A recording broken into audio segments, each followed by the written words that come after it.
Happy Wednesday, third grade. Look at us halfway through the week, ready to keep reading. We had some fun chapters that we got to read together the other day and get to talk about them. We're going to go back to the routine today where we take some comprehension notes. We're going to talk about something really, really cool. I love talking about this, and I know you're going to enjoy this because you have, I'll give you a clue, it's about opinions, and you've got a lot of them. So this is cool. This kind of writing is very creative in a sense that you get to talk how you feel and what you're feeling and what you think, and you don't have to look at the facts right now. It's amazing. There's the difference between fact and opinion, right? And you get to take these opinions and run with them and just tell me everything. Tell me what's your opinion. It's exciting, okay? So get your notebooks and your pens and your pencils and your note-taking supplies. That's what we need right now. And let's get started. So we have the one and only Ivan. I forgot to put the chapters on. I'm sorry. Let me get my marker. This is chapter 73 to 86. So don't forget to put that in. Chapter 73 to 86. Okay. And the date is May 13th, 2020. We kind of gave up on the day sequence because I was losing count. So for today, our main topic is opinion writing. I talked a little bit about your opinion writing. And when I think of opinion writing, I have this really great concept. This kind of looks like, if you can read it, this is an Oreo cookie, a double stuffed Oreo cookie. And this is how I remembered opinion writing. So the top cookie, and this is how you would structure opinion writing, like in a paragraph in a sense, okay? How you would write it down. Let me move my chair so I can get this low for you. So how you would function this into a paragraph, which you're going to do today. That's a part of your assignment, is writing an opinion writing. So your first sentence, or your top cookie, is tell how you feel about the topic. And I'm going to give you some great sentence starters to use, so don't worry. So you directly say, in my opinion, I think da da da da da da da, okay?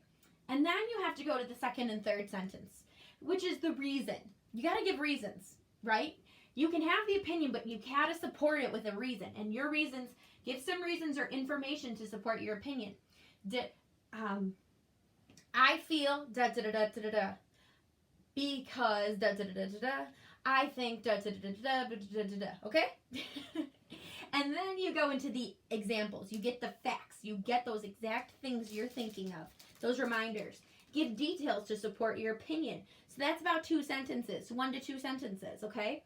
And then you finish with your opinion. You restate your opinion with feeling, with emotion. Make the reader of your paragraph or your sentence feel that, okay?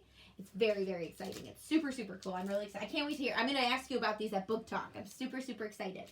So I'm going to have you pause here and go ahead and draw your Oreo poster. It's pretty cool, right? So we'll keep kind of going in this sense.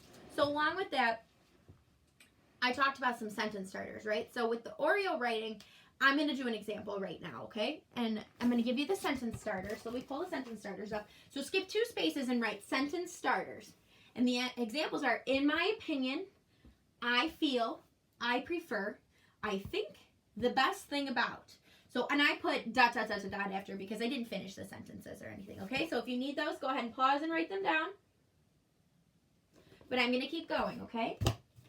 So let's do an example. Okay, so in my opinion, for my opinion writing, I'm going to talk about the circus and what my opinion is on if animals should be hit at the circus, if they should be punished for not doing things that we expect them to do.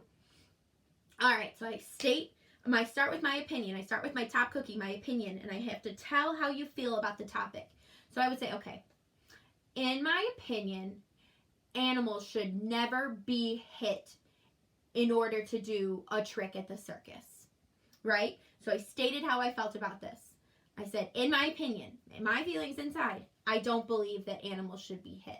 And then I'm going to go into reasonings. All right, let me give 2 reasons. First reasoning, number 1, animals should not be expected to do what humans aren't expected to do. We're not, well, think about this. In a sense, we are not fully expected to do silly tricks to make other people feel happy, I guess. Some people have to. I'll give it that. But then it's your choice if you're doing that. Animals don't get the choice. The second reason, animals do not get the choice. Bingo, right there. And then I go into, okay, the second double stuff layer. examples.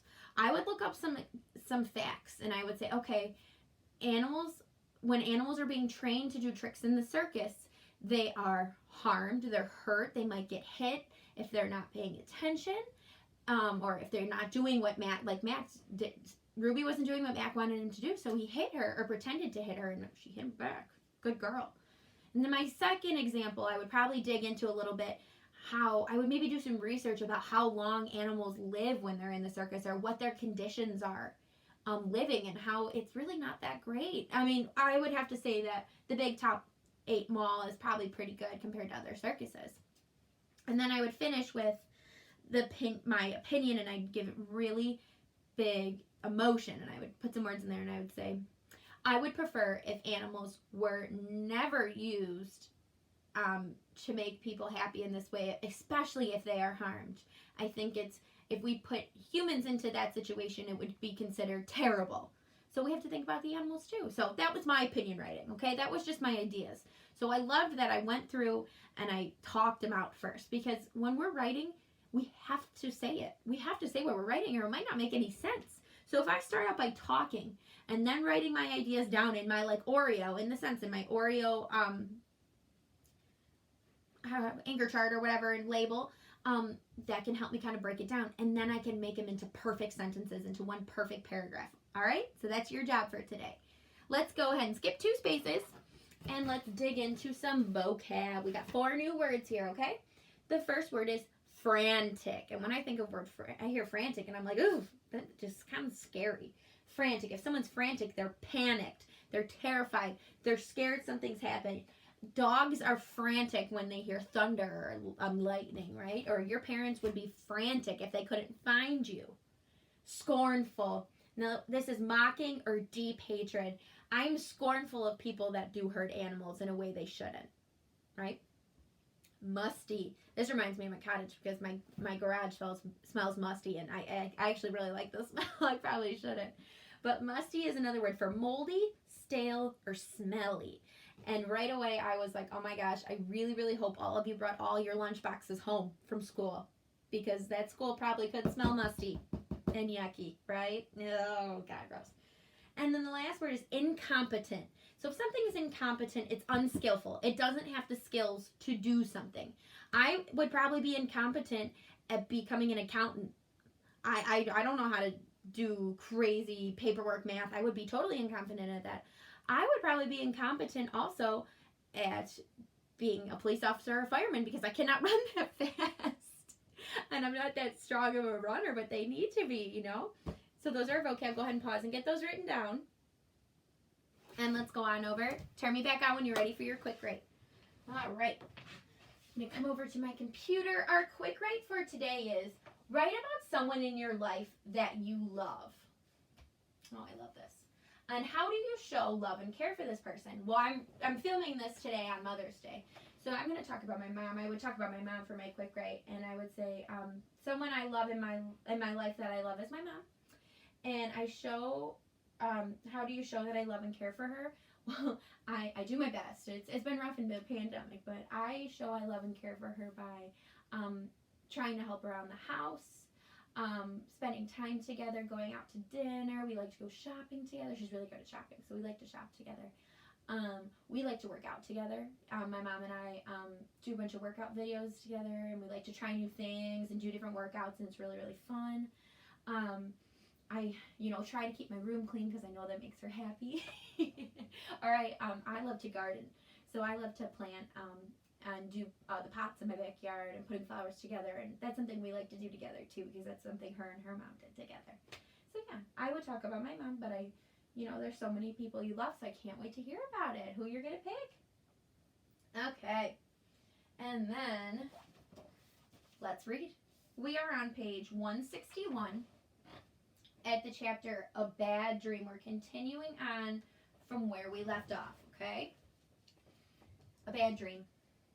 I lie awake, peeling dried red paint off my fingertips.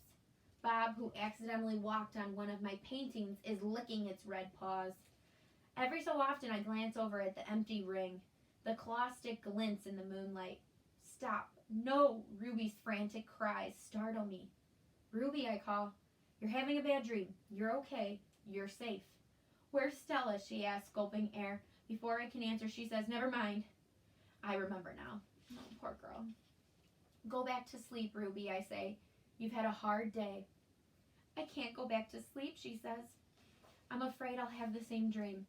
There was a sharp stick, and it hurt, and I look at Bob, and he looks back at me. Oh, Ruby says. Oh, Mac. She puts her trunk between the bars. Do you think, she hesitates, do you think Mac is mad because I hurt him today? I consider lying, but gorillas are terrible liars. Probably, I finally say. He ran away after that, Ruby says. Bob gives a scornful laugh. Crawled away is more like it. We are quiet for a while. Branches claw at the roof. A light rain drums. One of the parrots murmurs something in her sleep. Ruby breaks the silence. Ivan, I smell something funny. I can't help it, Bob says. I believe she's referring to the finger paints Julia gave me, I say. What are finger paints, Julia asks. You make pictures with them, I explain. Could you make a picture of me? Maybe someday. I remember Julia's picture, the one that will be worth $1 million. I hold it up to the glass. Look, it's you. Julia made it. It's hard to see, Ruby says. There's not much moonlight. Why do I have 2 trunks? I examine the picture. Those are feet. Why do I have 2 feet? That's called artistic license, Bob says. Ruby sighs. Could you tell me another story, she asks. I don't think I can ever go back to sleep. I told you all I remember, I say with a helpless shrug. Then tell me a new story, she says. Make something up. I try to think, but my thoughts are returning to Mac and his claw stick. Anything yet, Ruby asks. I'm working on it. Ivan, Ruby presses. Bob said you were going to save me. I search for true words. I'm working on that too. Ivan, Ruby says in voice so low I can barely hear her. I have another question. I can tell from the sound of her voice that this will be a question I don't want to answer. Ruby taps her trunk against the rusty iron bars of her door. Do you think, she asks, that I'll die in this domain someday like Aunt Stella? Once again, I consider lying, but when I look at Ruby, the half-formed words die in my throat. Not if I can help it, I say instead. I say something, I feel something tighten in my chest, something dark and hot, and it's not a domain, I add. I pause, and then I say it. It's a cage. Oh, Lordy. The story. I look at the ring, layered with fresh sawdust. I look at the skylight at the half-hidden moon. I just thought of a story, I say. Is it a made-up story or a true one, Ruby asks. True, I say. I hope. Ruby leans against the bars. Her eyes hold the pale moon in them, the way a still pond holds stars. Once upon a time, I say, there was a baby elephant. She was smart and brave, and she needed to go to a place called a zoo. What's a zoo, Ruby asks. A zoo, Ruby, is a place where humans make amends. A good zoo is a place where humans care for animals and keep them safe. Did the baby elephant get to the zoo, Ruby asks softly. I don't answer right away. Yes, I say at last. How did she get there, Ruby asks. She had a friend, I say. A friend who made a promise. How? Takes a long time, but finally Ruby returns to sleep. Ivan, Bob whispers, yawning. What you said about the zoo. How are you going to do it? Suddenly I feel as if I could sleep for 1,000 days. I don't know, I admit. You'll think of something, Bob says confidently, his voice trailing off as his eyes close. What if I don't, I ask, but Bob is already asleep. His little red feet dance, and I know he's running in his dreams. Remembering. Bob and Ruby sleep on. I don't sleep. I think about the promise I made to Stella, and the pictures I've made for Ruby. And I remember it all. What they did. We were clinging to our mother and my sister and I when the humans killed her. They shot my father next. They chopped off their hands, their feet, their heads. Something else to buy. There is a cluttered, musty store near my cage. They sell an ashtray there. It's made from the hand of a gorilla. Another Ivan. When morning comes and the parking lot glimmers with dew, I see the billboard on the highway.